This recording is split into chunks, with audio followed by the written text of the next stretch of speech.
चैतन्य प्रभु नित्यानंद श्री राधे श्याम। हरे कृष्णा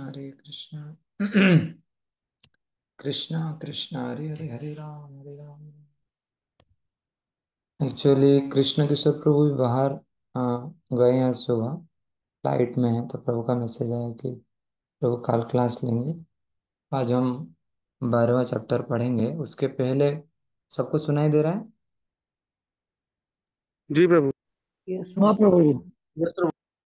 हरे तो कृष्णा प्रभु, हरे कृष्णा, हरे Krishna. Just last class में हमने जो लास्ट सेशन में जो 11वां अध्याय को हमने फिनिश किया था, उसमें अंतिम श्लोक में ऐसा था कि कोई जीवात्मा जब गुरु की सेवा करता है और गुरु की सेवा करके उसको उसका मन को नियंत्रण नियंत्रण करके गुरु की सेवा करता है, तो ये ब्रह्मांड में, ये जो ब्रह्मांड का चक्र जो है, इतने जीवन से वो ब्रह्मांड में घूम रहा है, तो ब्रह्मांड का चक्र फिनिश होता है।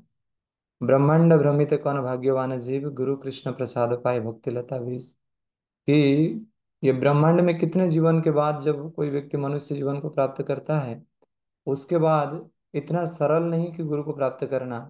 कृष्ण की कृपा से गुरु मिलता है और गुरु की कृपा से कृष्ण मिलता है, और दोनों ही एक दूसरे के ऊपर डिपेंडेंट है। गुरु नहीं होते तो कृष्ण नहीं मिलेंगे, कृष्ण नहीं होते तो गुरु नहीं मिलेंगे। इसीलिए गुरु का कृपा जिसको मिला है, वो व्यक्ति परम भाग्यशाली है। हम पढ़ते हैं, मुकम करोति वाचलम पंगुम लंघयते गिरिम यत कृपा तमहं वंदे श्री गुरु दिन तारणम। कि यदि गुरु का कृपा हो तो उस व्यक्ति जो मुख है वो भी पंडित बन सकते, बात कर सकता है। यदि कोई व्यक्ति चल नहीं सकता है तो वो फिर भी पर्वत को, गिरी को लंघ सकता है। तो ये गुरु का कृपा से है। यदि गुरु का कृपा हो तो जीवन में व्यक्ति को कृष्ण प्रेम का प्राप्ति होती है। तो हम सबको इस चीज को ध्यान रखना चाहिए। देखिए, रहुगण जड़ भरत को जब तक गुरु नहीं माने थे तो जड़ भरत कुछ नहीं बोले थे उनको। ये पॉइंट को थोड़ा ध्यान दीजिएगा। जब रहुगण जड़ भरत को गुरु नहीं माने थे तो जड़ भरत उनको कुछ उपदेश नहीं दिए थे, पालकी उठाने का काम उनका था।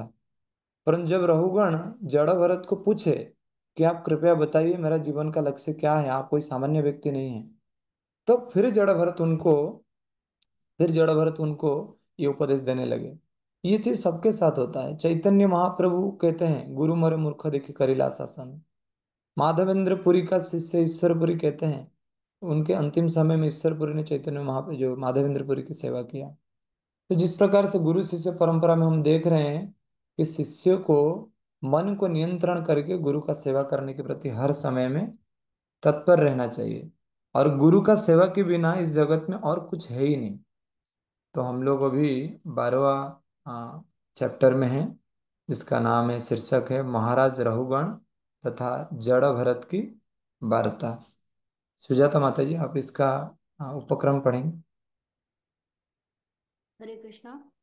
अध्याय जी सर। 12। महाराज रहुगण तथा जड़भरत की वार्ता। महाराज रहुगण इतने पर भी अपने प्रकाश प्राप्त होने के संबंध में संदेहशील थे, इसलिए उन्होंने ब्राह्मण जड़भरत से अपने उपदेशों को तथा उसकी समझ में न आने वाले विचारों को दोहराने के लिए कहा। इस अध्याय में महाराज रहुगण उन जड़ भरत को सादर नमस्कार करते हैं जिन्होंने अपने वास्तविक रूप को छिपा रखा था। राजा उनके उपदेश से समझ गए कि वे आध्यात्मिक ज्ञान में कितने श्रेष्ठ तथा उन्नत है। उन्होंने उनका जिस प्रकार अनादर किया था उसके लिए क्षमा मांगी। महाराज रहुगण को अविद्या रूपी सर्प ने डस लिया था, किंतु जड़ भरत के अमृतमय वचनों से उसका उपचार हो गया। जिन विषयों पर वार्ता हो चुकी थी उनके संबंध में शंका रह जाने के कारण उसने अंत में एक एक करके अनेक प्रश्न पूछे। सर्वप्रथम जड़ भरत के चरण कमलों के प्रति किए गए पूर्व अपराध से वे मुक्त हो लेना चाहते थे। महाराज रहुगण जड़ भरत के सारगर्भित उपदेशों को, जिन्हें एक भौतिकवादी व्यक्ति नहीं समझ सकता, ठीक से न समझ पाने के कारण कुछ कुछ असंतुष्ट थे। अतः जड़ भरत ने अपने उपदेशों को और अधिक स्पष्ट करते हुए दोहराया। उन्होंने कहा कि संसार के सभी जीवात्मा, चाहे चर हो या अचर, विभिन्न प्रकारों से पृथ्वी के ही रूपांतर अर्थात विकार हैं। राजा को अपने राजदेह का अत्यंत गर्व था, किंतु वह पृथ्वी का ही एक रूपांतर था। झूठी प्रतिष्ठा के कारण राजा पालकी के कहार के प्रति स्वामी सेवक जैसा व्यवहार कर रहा था और अन्य जीवात्माओं के प्रति भी निष्ठुर बन रहा था। फलतः राजा रहुगण जनता को सुरक्षा प्रदान करने में अक्षम था। सभी पुरुषों में नहीं की जा सकती थी। यद्यपि विभिन्न वस्तुएं अपने अपने रूपांतरों के कारण विभिन्न नाम उपाधियां धारण करती हैं, किंतु इस भौतिक जगत की प्रत्येक वस्तु पृथ्वी का रूपांतर है। वस्तुतः ये सभी भेद एक ही है।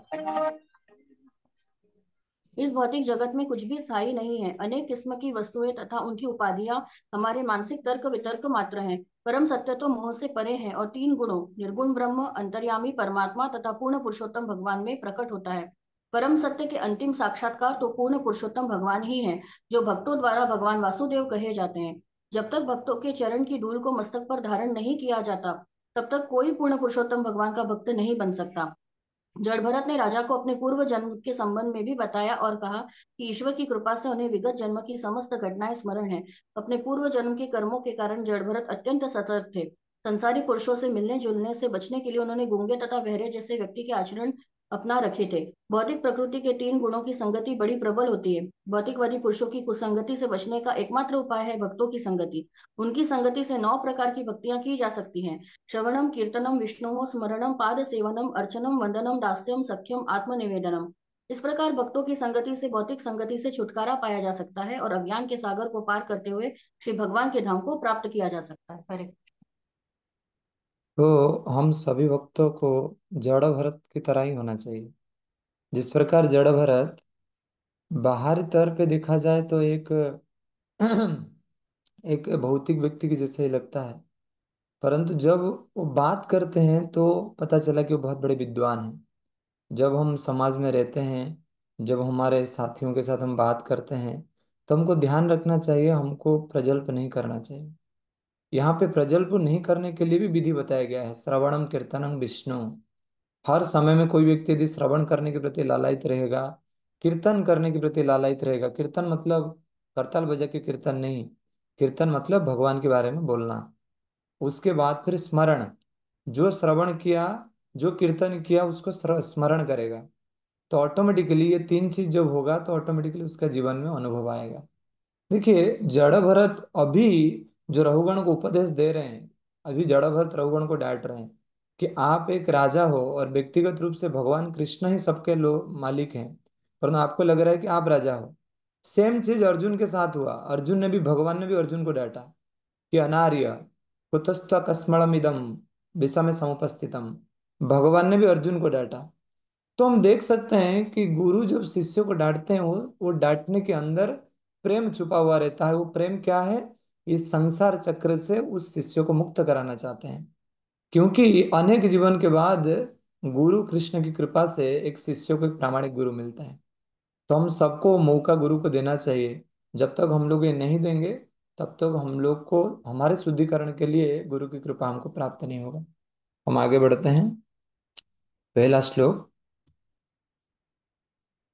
रहुगण उवाच नमो नम कारण विग्रहाय स्वरूपतोच्चकृत विग्रहाय नमोऽवधूत द्विजबन्धुलिंग निगूढ़ नित्यानुभवाय तुभ्यम। प्रफुल्ल प्रभु अनुवाद पढ़िए।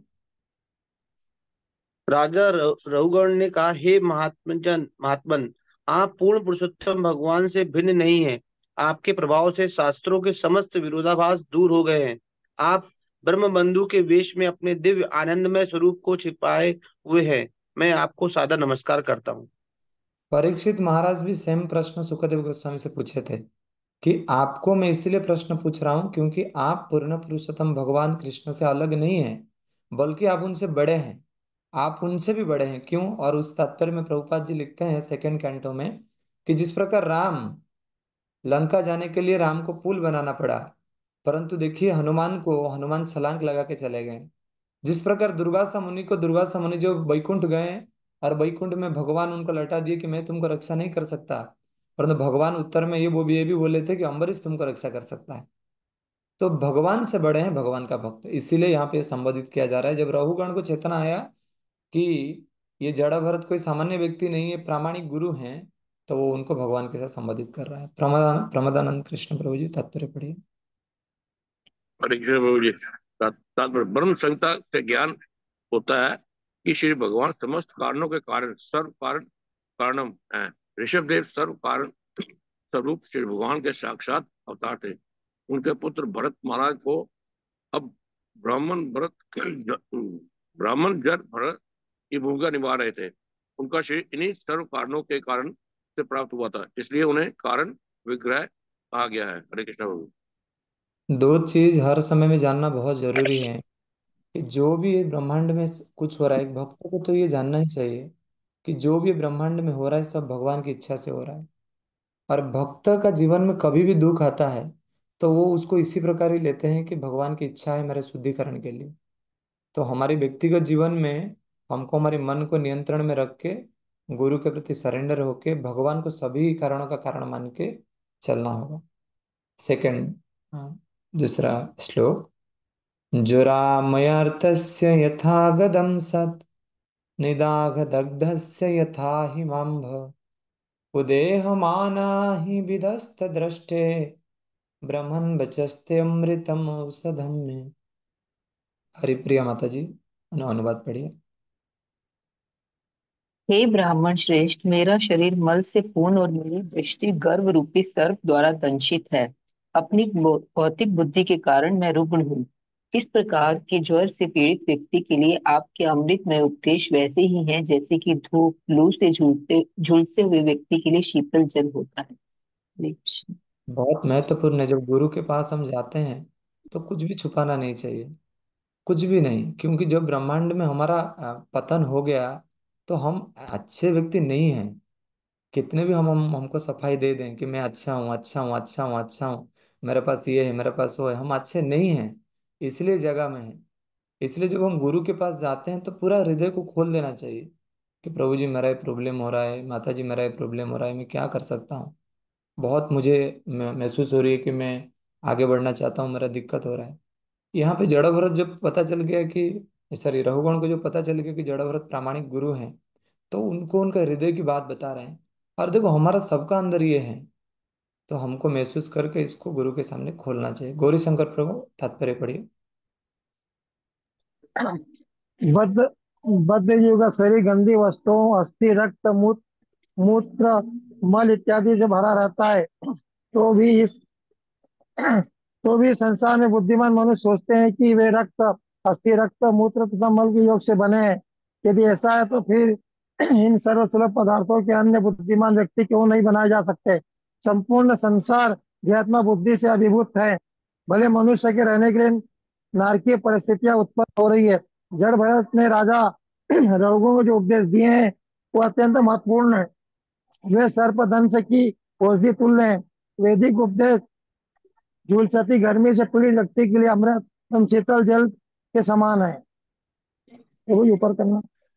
ये हरे कृष्ण। ये जो मैं और मेरा, ये जो मैं और मेरा इतना गहरा है ये संबंध।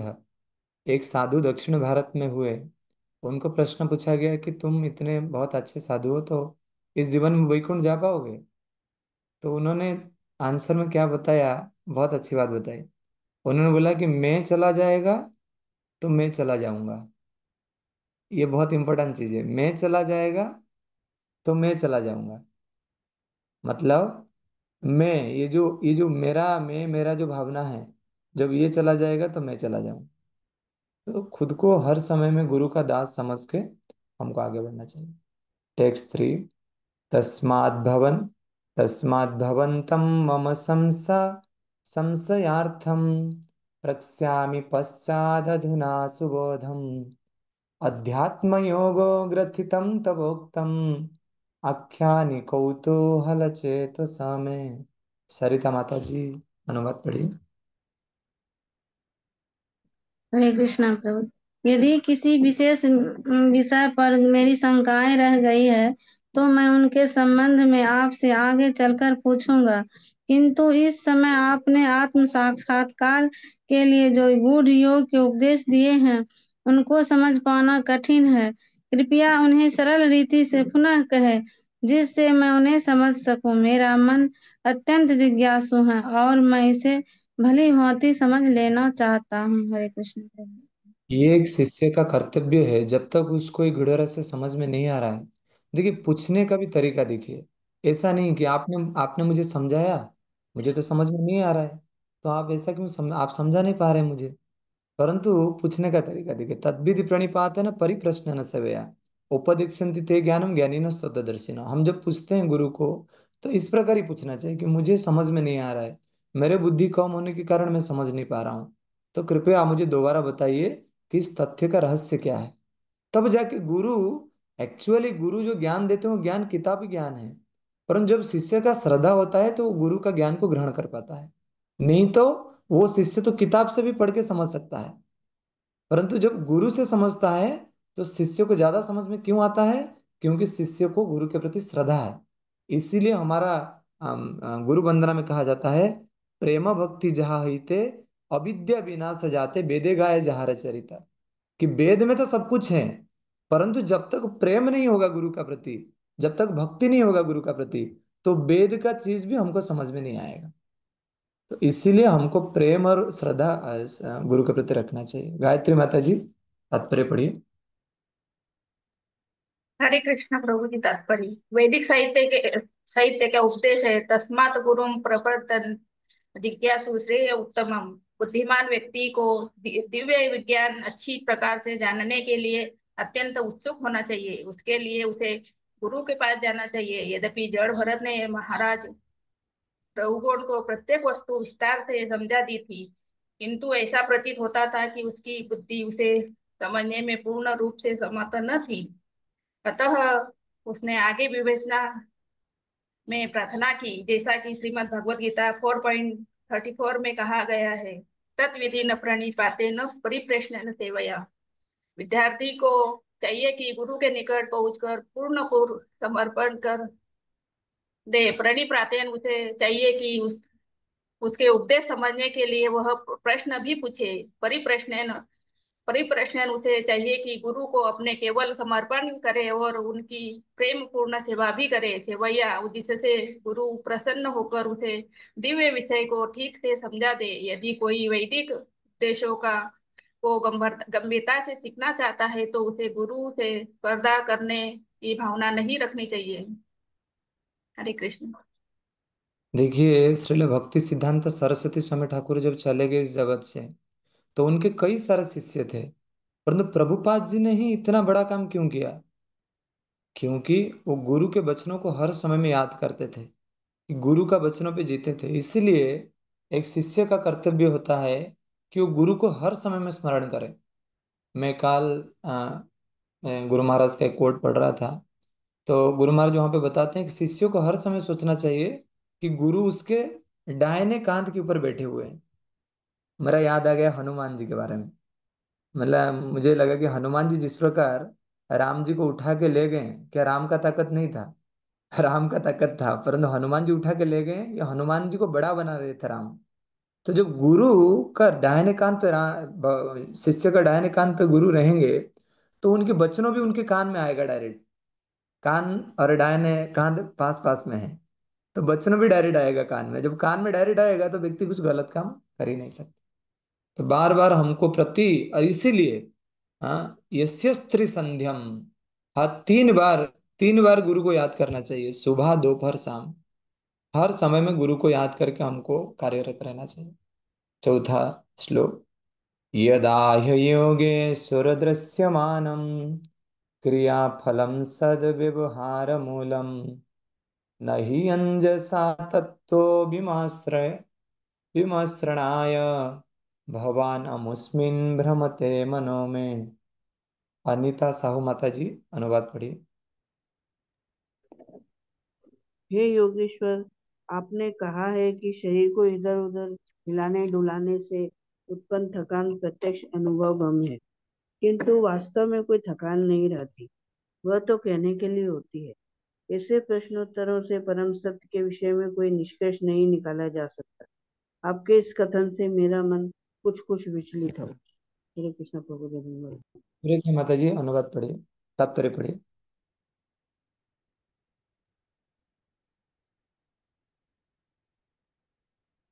मोनिका माता जी तात्पर्य पढ़िए।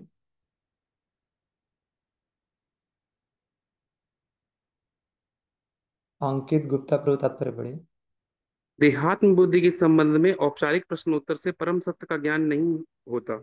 शारीरिक सुखों और दुखों की औपचारिक समझ परम सत्य के ज्ञान से भिन्न है। भगवत गीता में श्री कृष्ण अर्जुन को बताते हैं कि शरीर द्वारा सुख दुख का अनुभव क्षणिक है, वो तो आते जाते रहते हैं। मनुष्य को चाहिए कि इनसे विचलित न हो, वरन इन्हें सहन करके आत्म तत्व प्राप्त करने में लगा रहे। हरे कृष्ण प्रभु। काम तितिक्षस्व भारत, कि अब एक व्यक्ति को जब दुख आता है उसको सहन करना चाहिए, सहन करके गुरु और कृष्ण को याद करना चाहिए। कृष्ण किशोर प्रभु ने किसी ने प्रश्न पूछा था, प्रभु जब विपरीत परिस्थिति आता है तो हम लोग बड़ा भूल जाते हैं सारे चीज को, सारे नियमों को। तो प्रभु का उत्तर यही था कि आप आपकी डेली साधना में लगे रहिए, जैसे 16 माला हो गया, 4 नियम हो गया। यही तो गुरु का वचन है। गुरु ने हमको यही तो वचन दिया है कि 16 माला अच्छे से जप करना है, 4 नियम को अच्छे से पालन करना है। जब ये करेंगे तो गुरु हमारे पास है, जब वे नहीं करेंगे तो गुरु कृष्ण हमसे दूर है। इसको समझने का बड़ा सरल तरीका है। ब्राह्मण उवाच अयं जनो नाम चलं पृथिव्यां य पार्थिवः पार्थिवकस्य हेतो तस्यापि चाङ्ग्रयोरधिगुल्पजङ्घा जानोर्मध्योर्शिरोधारं सा अंसे अधिदार्विशिविका च यस्यां सौवीरराजेत्यपदेशास्ते यस्मिन् भवान् रुद्ध निजभमेन राजंसि सिंधुषि इति दुर्मंदः। रागिणी प्रिया माता जी, अनुवाद पढ़िए। हरे कृष्ण प्रभु जी, दंडवत प्रणाम। स्वरूप प्रसिद्ध ब्राह्मण जड़ भरत ने कहा, अनेक भौतिक संयोगों से विविध रूप तथा पार्थिव रूपांतर विद्यमान है। कुछ कारणवश ये पृथ्वी पर हिलते डुलते हैं और पालकी वाहक आहार कहलाते हैं। इनमें से वे भौतिक रूपांतर जो गति नहीं करते, वे पत्थर जैसे स्थूल भौतिक पदार्थ हैं। प्रत्येक दशा में ये भौतिक देह पांव, टखना, पिंडली, घुटना, जांग, कमर, गर्दन तथा सिर के रूप में मिट्टी तथा पत्थर से बनी है। इसके कंधों के ऊपर काष्ठ की पालकी रखी है और उसके अंदर सोवीर का तथा कथित राजा बैठा है। राजा का शरीर मिट्टी का अन्य रूपांतर पात्र मात्र है, किंतु उस शरीर के अंदर आप स्थित हैं और अहंकार वश अपने आप को सोवीर राज्य का राजा मान रहे हैं। हरे कृष्ण प्रभु। कितना सरल तरीका से जड़ भरत समझा रहे हैं। अच्छा देखिए, ये तभी जाके रघुगण को समझ में आएगा जब रघुगण समर्पित हो। तो अभी रघुगण समर्पित है, इसीलिए जड़ भरत का बात उनको समझ में आ रहा है। तब तक तब तक उस व्यक्ति को कुछ नहीं बोलना चाहिए जब तक उसको समझ में ना आए। ये गुरु का कर्तव्य था, ऐसा नहीं कि प्रचार करते समय हम किसी को कुछ नहीं बोलेंगे, परंतु गुरु को शिष्य को इस प्रकार बोलना चाहिए कि जब तक वो शिष्य शिष्य तब तक ग्रहण। इसलिए गुरु गोपाल प्रभु का एक था, करेक्शन देने से पहले कनेक्शन होना चाहिए। कनेक्शन नहीं होगा ना तो व्यक्ति करेक्शन भी नहीं ले सकता। तो ये सबको ध्यान रखना चाहिए कि करेक्शन, अभी जड़ भरत उनको करेक्शन एक प्रकार दे रहे हैं कि तुम शरीर, तुम्हारा जो शरीर है वो भौतिक तत्वों से गढ़ा हुआ है और तुम खुद को स्वामी मान रहे हो। तब कनेक्शन बैठ रहा है, फिर उनको समझ में आ रहा है ये चीज। अर्जुन प्रभु तात्पर्य तात्पर्य पढ़िए। तात्पर्य। पालकी वाहक तथा पालकी की यात्रा के शरीरों का विश्लेषण करते हुए जड़ भरत इस निष्कर्ष पर पहुंचते हैं कि वास्तविक प्राण शक्ति तो जीवात्मा है। जीवात्मा भगवान श्री विष्णु का ही अंश रूप है। अतः इस भौतिक जगत में समस्त चर तथा अचर वस्तुओं में मुख्य तत्व तो भगवान श्री विष्णु है। उनकी उपस्थिति के कारण ही प्रत्येक वस्तु कार्यशील है और क्रिया तथा प्रतिक्रिया होते हैं। जो यह जानता है कि प्रत्येक वस्तु के मूल कारण भगवान श्री विष्णु है, उसे तत्वज्ञानी समझना चाहिए। यद्यपि राजा रहुगण को राजा होने का अहंकार था, किंतु वह वास्तव में ज्ञान में स्थित नहीं था। इसीलिए वह कहारों को डांट रहा था, जिनमें स्वरूप सिद्ध ब्राह्मण जड़ भरत भी थे। जड़ भरत द्वारा राजा पर यह पहला आरोप था, जो प्रत्येक वस्तु को पदार्थ मानकर अविद्या के कारण आत्मसिद्ध ब्राह्मण से बोलने का दुस्साहस कर रहा था। राजा रहुगण का तर्क था कि जीवात्मा तो शरीर के अंदर है, अतः जब शरीर थकता है तो उसके अंदर की जीवात्मा अवश्य कष्ट भोगती होगी।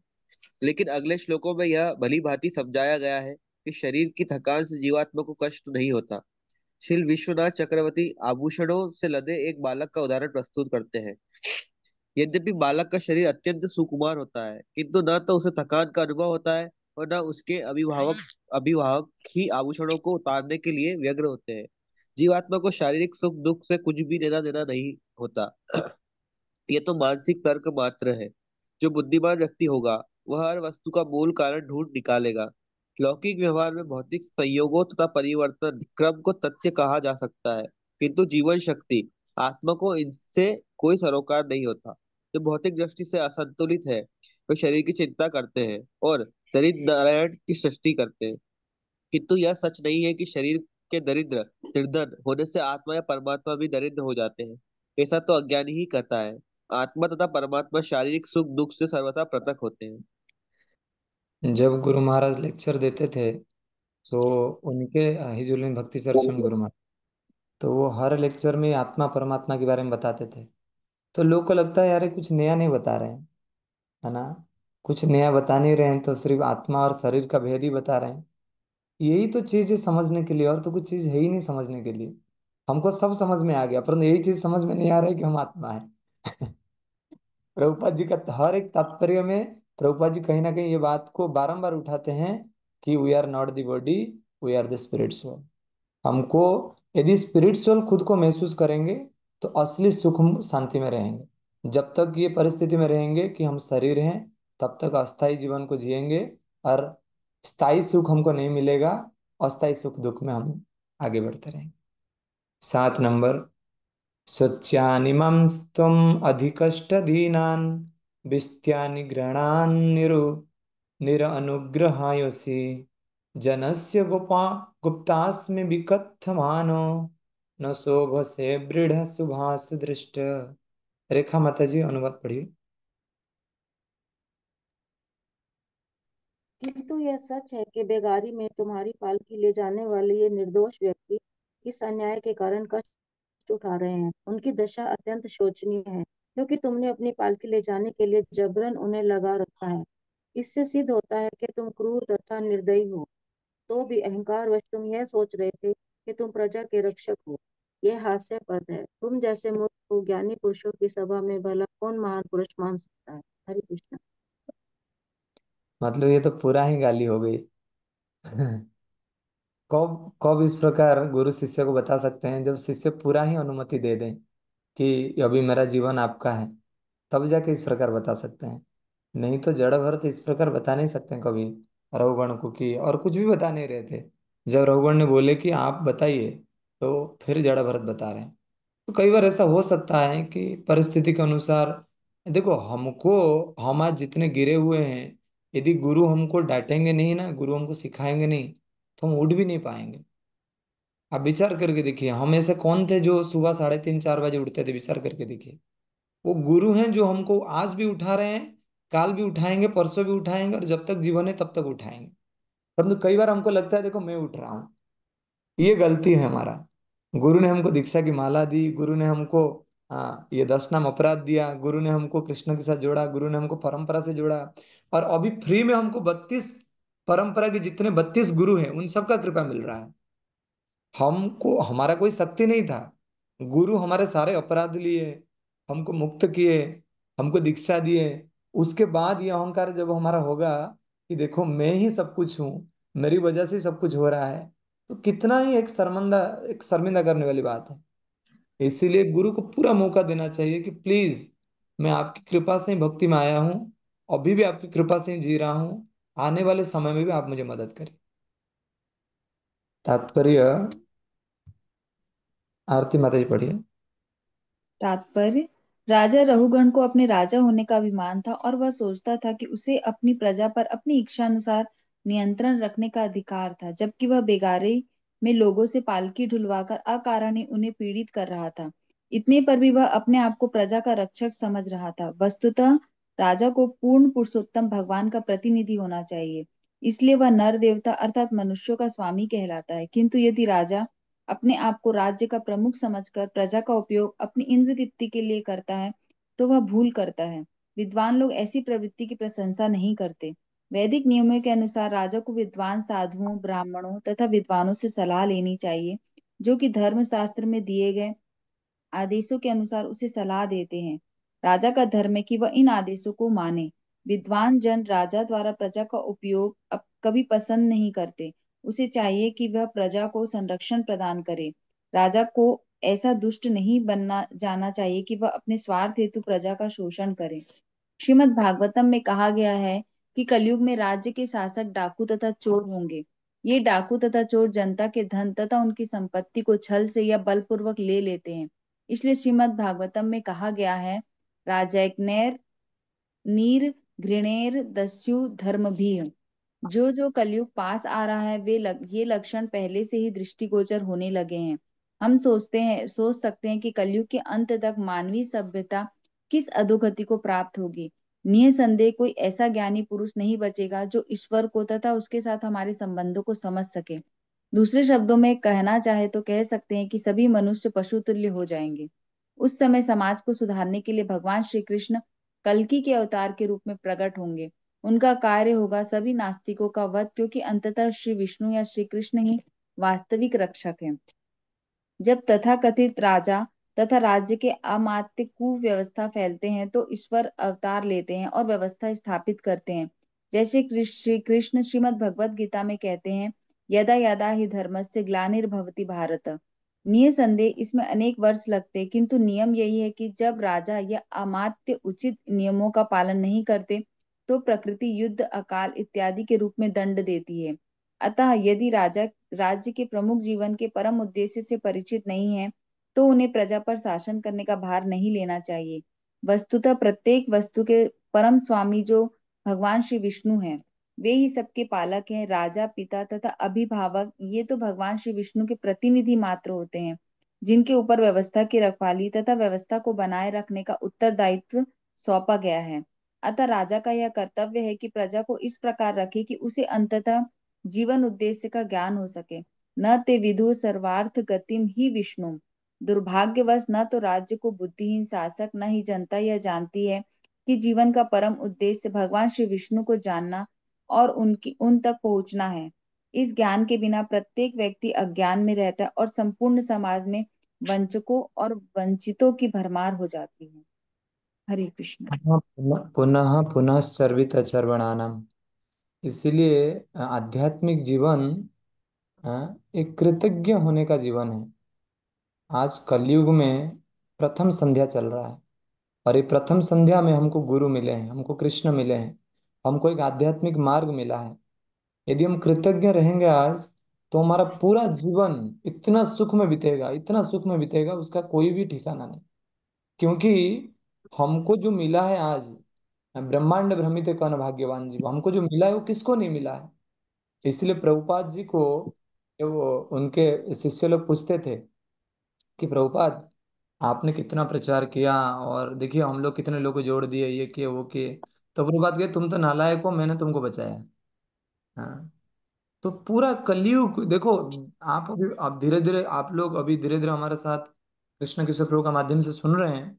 जैसे ही 12वां स्कंद तक जाएंगे ना, 12th कैंटो, वहां पे कलयुग का दर्दनाक सत्य घटना लिखा हुआ है सब, कि कितना कितना बेकार हो जाएगा ये कलयुग।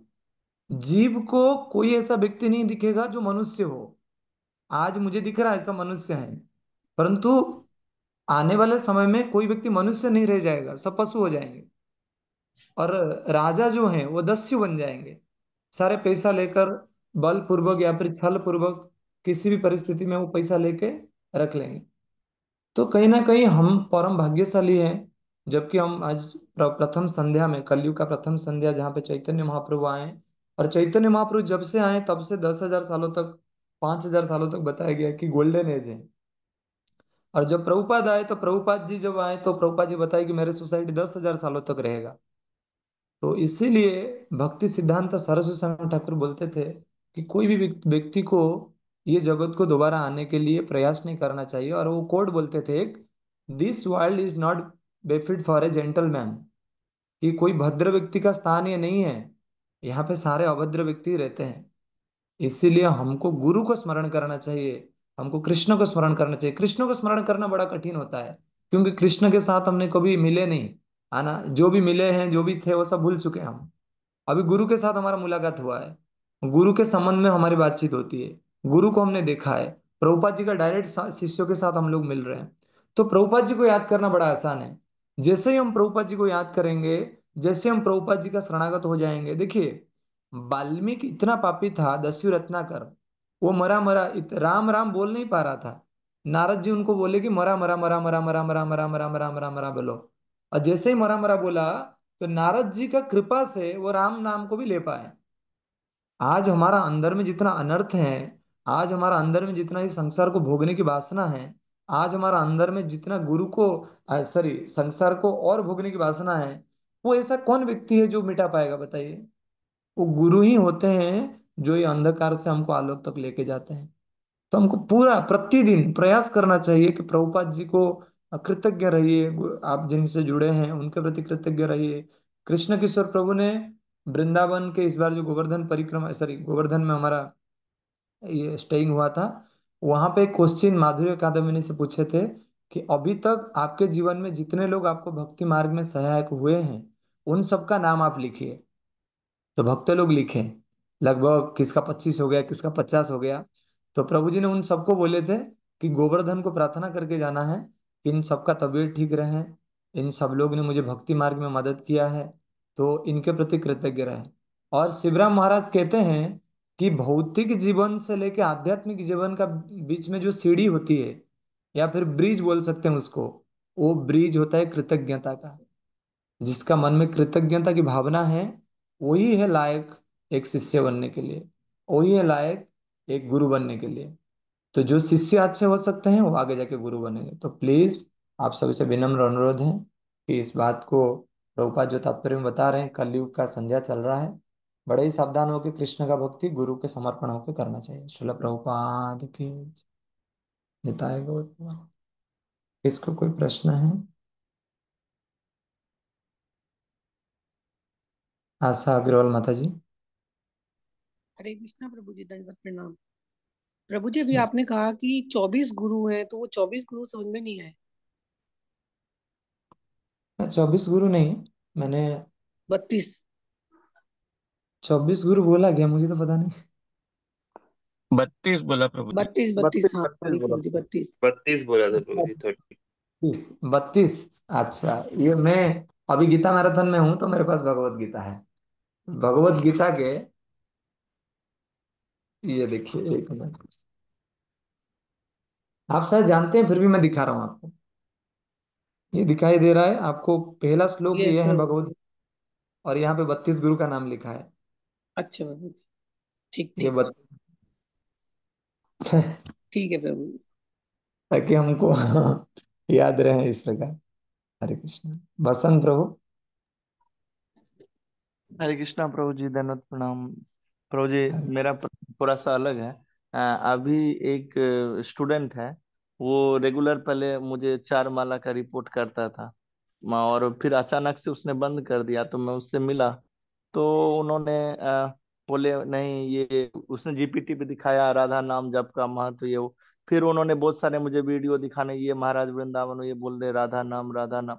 मैंने उससे कुछ नहीं बोला, लेकिन फिर उसने सर्च किया। मैंने बोला एक बार हरे कृष्ण महामंत्र सर्च करो, तो उसमें उसको मैंने फिर बताया, समझाया कि हरे का मतलब क्या होता है। वो पूरा जीपीटी भी वही बता रहा था। तो प्रभु जी, वो फाइनली उसने 1 माला का रिपोर्ट करना शुरू किया, 1 माला और 50 माला राधा नाम।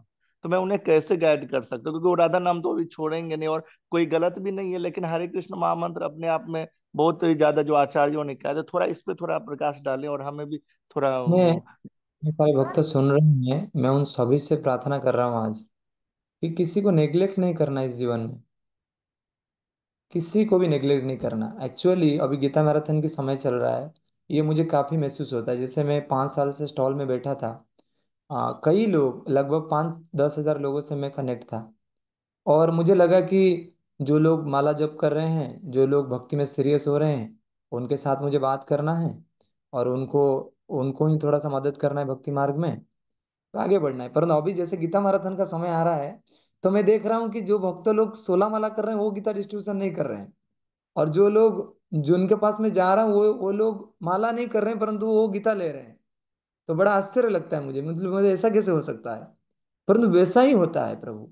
वो धीरे धीरे धीरे धीरे धीरे धीरे जैसे आप उनको गाइड करते जाएंगे ना प्रभु, वो ऑटोमेटिकली रास्ता को आएंगे। इसीलिए थोड़ा समय के लिए वेट करना चाहिए।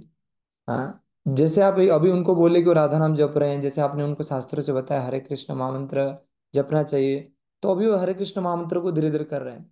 परंतु आप उनको केयर करना मत छोड़िए प्रभु।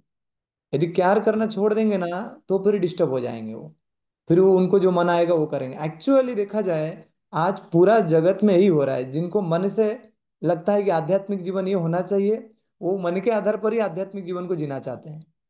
उनके कोई सिद्धांत नहीं है, उनका मन जो बोलता है वो करते हैं।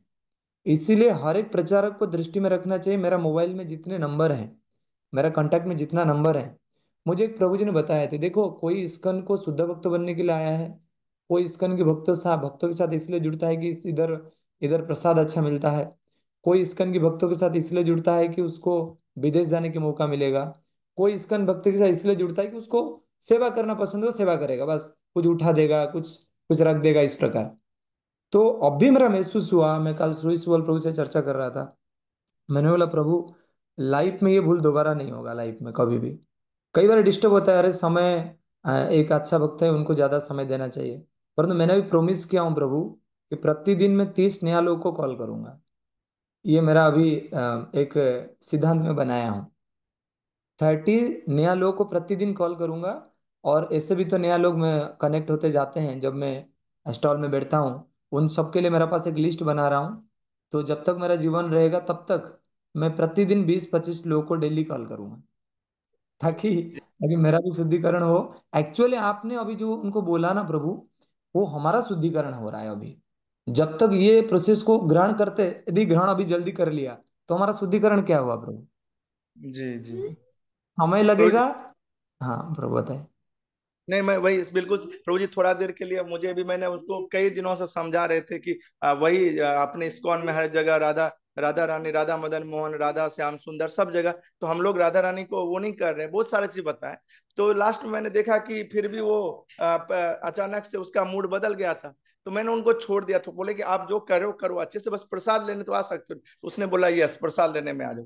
तो मैं रात को प्रार्थना कर रहे थे श्री प्रभुपाद से, क्योंकि वो स्टूडेंट अच्छा है और वो भगवत गीता पिछले साल भी मुझे 6 भगवत गीता डिस्ट्रीब्यूट करने में मदद किया था। तो अचानक से उसका रात को मैसेज आता है कि 1 माला हरे कृष्ण महामंत्र और 50 माला। तो मुझे बहुत अच्छा लगा, चलो 1 माला तो शुरू कर दिया फिर से। तो प्रभु मैं बिल्कुल सही आपकी बात कि मैं उन्हें छोड़ूंगा नहीं। मुझे थोड़ा तो मैं लगा था कि वो नहीं केयर मेरा करूंगा, लेकिन बिल्कुल ध्यान मेरा बस रखूंगा। मेरा रिक्वेस्ट है, प्लीज आप उनको छोड़ो मत। यदि आपको ऐसा लगे कि राधा का नाम भी जप कर रहा है ना, फिर भी छोड़ो मत। एक जी दो जी साल 5 साल लगेगा, वो हरि का नाम लेगा, आपको जो चैतन्य महाप्रभु है उनके आंदोलन में जुड़ेगा। पर इन छोड़ने से जीवात्मा इतना इतना जीवन के बाद एक सही मार्ग को आया है प्रभु, वो लॉस हो जाएगा। मैंने आज चैंटिंग करते करते एक व्यक्ति के बारे में सोच रहा था, मैंने बोला कि आप ये अच्छा लगा सुन के, मैंने सोचा कि यार ये व्यक्ति डेली आके यहाँ पे चरणामृत बैठते हैं। जब मैं स्टॉल में बैठता था तो ये व्यक्ति को मैंने नित्य सेवा में जोड़ा था, तो जी जुड़ा था, तो उनको इतना श्रद्धा था हमारे ऊपर। तो जब उनको मैं कॉल करता था उनका बर्थडे में, वो राजभोग आके लगाते थे। तो ऐसा हुआ कि कोरोना के समय में तो कोई अंदर नहीं आ पाते थे, तो जी उन्होंने राजभोग लगाने के लिए, मैंने जैसे ही उनको कॉल किया, वो राजभोग लगाने के लिए आके, वो जो बाउंड्री है ना मंदिर का बाउंड्री, तो वहां से मुझे 1100 रुपया दिए थे। परंतु अभी अरे तो मैं उनसे नहीं हूँ, अभी तो मैं उनको कॉल नहीं कर रहा हूँ, अभी तो मैंने उनको पूछ नहीं रहा हूँ। तो ये उनका दोष हुआ कि मेरा दोष हुआ? हमारा। कई कई बार ऐसा लग सकता है अरे संडे क्लास को लोग तो आते ही नहीं, कई बार ऐसा लग सकता है कि अरे भागवत प्रवेश को लोग तो आते ही नहीं, कई बार ऐसा लग सकता है कि मेरे बोलने पर तो चीज होता ही नहीं। परंतु कृष्ण देख रहे हैं प्रभु, थोड़ा जी समय के बाद सब कुछ हो जाएगा। 44 ईयर प्रभुपाद जी ने जो प्रयास किया भारत में, उसका रिजल्ट 11 साल में 108 मंदिर के रूप में दिखाई दिया। जी तो पूरा पूरा दुनिया में ये चीज संभव है जब व्यक्ति का अंदर धैर्य हो और करुणा की भाव हो। गौरी जी। शंकर प्रभु। थैंक यू सो हाँ, मच। अच्छा रहे। प्रभु जी मेरा क्वेश्चन ये था हम्म, कि जैसा कि मेरा जो मकान है, मतलब क्वेश्चन हट से हट के है प्रभु जी थोड़ा सा, कि जो मकान मेरा है वो पास में मैं गाड़ी खड़ी, फोर व्हीलर खड़ी करने का मेरा जो मकान है उस पे जो दूसरे लोग डालते हैं, मतलब पक्षियों के लिए कुछ दाना वगैरह, तो सुना है कि अपने मकान की छत पे कुछ दाना नहीं डालना चाहिए, तो दूसरे डालते, हम नहीं डालते, तो ये उचित है कि अनुचित है प्रभु जी? मैं इसमें पर्सनली बात करूंगा प्रभु, आपके आपको मैं कॉल भी करूंगा, जब कॉल करना था मैं कॉल करूंगा। ठीक है। जी प्रभु जी, हरे कृष्ण। शिला प्रभुपाद की जय। निताई गौर प्रेमानंद। सुनीता अग्रवाल माता जी, आप कुछ पूछना चाह रहे हैं? हरे कृष्णा प्रभु जी, दंडवत प्रणाम। Yes, प्रभु yes, जी, माता जी। हरे कृष्ण बोलते हैं, उसमें तो राधा कृष्ण का नाम आता है। और जो हम्म। हरे राम राम राम हरे हरे बोलते हैं, उसमें किसका नाम आता है प्रभु जी?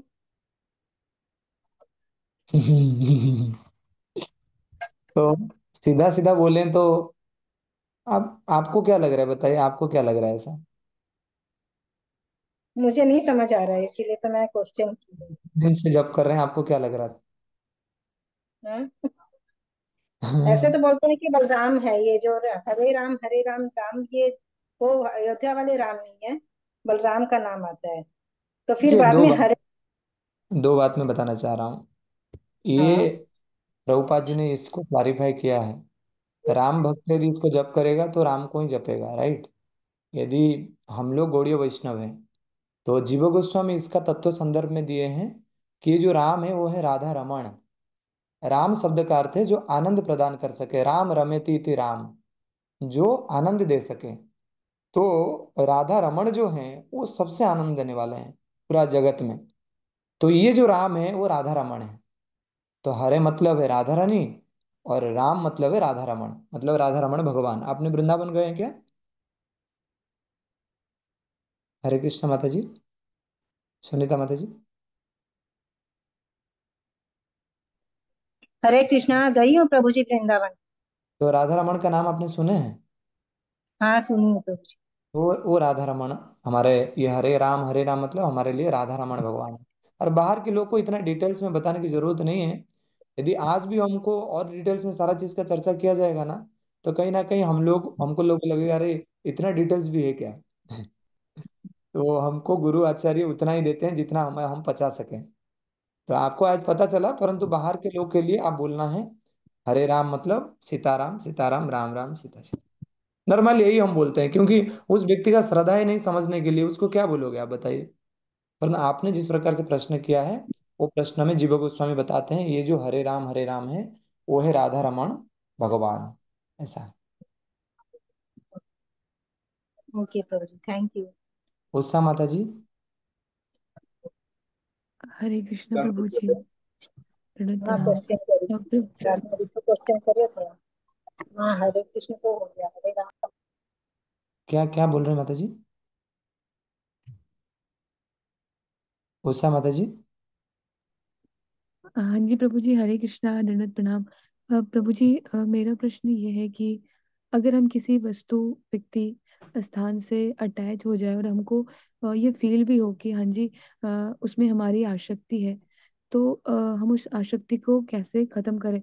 अक्सर कहते हैं कि हमें उस आसक्ति को भगवान में लगाना चाहिए, बट अगर हमें ये भी फील हो रहा हो कि इसे हम भगवान में नहीं लगा सकते, हमारी भक्ति में कहीं ना कहीं बाधा है, अधिक शक्ति, तो उस वक्त हमें क्या करना चाहिए? कृपया मार्गदर्शन कीजिए।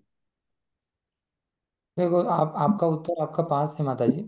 आप जो बताए ना, ये आसक्ति कई प्रकार हो सकती है। तो पर्टिकुलर जब हम इस तत्व में बात करेंगे तो उस पर्टिकुलर सिचुएशन को समझना होगा। तो आप जिनसे जुड़े हैं उनको जाके ये प्रश्न करेंगे आप, उत्तर आपका पास है। जब आसक्ति भौतिक चीज में हो तो माया है, जब आसक्ति कृष्ण के पास हो तो प्रेम है। परंतु वही चीज पर्टिकुलर टाइम प्लेस सर्कमस्टांसेस को वेरी करता है। इसीलिए वो पर्टिकुलर सिचुएशन को ना बताते, यदि नहीं बताएंगे तो हम गाइड नहीं कर सकते क्या करना चाहिए। तो ये सबको समझ में आता है थ्योरी की, आसक्ति जब भगवान कृष्ण में हो तो प्रेम मिलता है उससे, आसक्ति जब भौतिक चीज में हो तो वो उसको माया बोला जाता है, वैसा है। परंतु आपका सिचुएशन क्या है उस प्रकार से, कि आपको 100% से 20% भी करना है, 10% करना है, 30% करना है, वो मार्गदर्शन आपको इमिडिएटली आपको जो शिक्षा गुरु हैं, आप जिनसे कनेक्टेड हैं, आप वो कर सकते हैं। आप कहाँ से हैं माता जी? हाँ जी प्रभु जी, मैं बिहार से हूँ। पहले मैं जिनसे कनेक्ट में थी, अभी मैं नहीं हूँ क्योंकि उनका जो सत्र था वो किसी कारणवश स्टॉप हो गया।